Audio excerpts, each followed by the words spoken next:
siento muy bien, estoy contento y feliz de estar aquí, de estar en esta plantilla.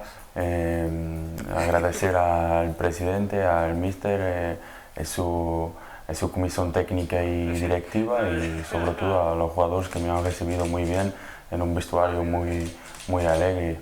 Que el fútbol está creciendo, quiere hacer cosas buenas. El club, que es un club que está creciendo, quiere ganar y tiene ganas de ganar, que es importante, y para mí eso es fundamental para venir aquí y poder ayudar lo que puedo hacer, ¿no? Y soy un jugador de área, que me gusta tener balón, pero fundamental hacer gol y poder ayudar arriba a pelear, a luchar por el balón, y de cabeza ser importante, la finalización, pero lo principal, poder ayudar.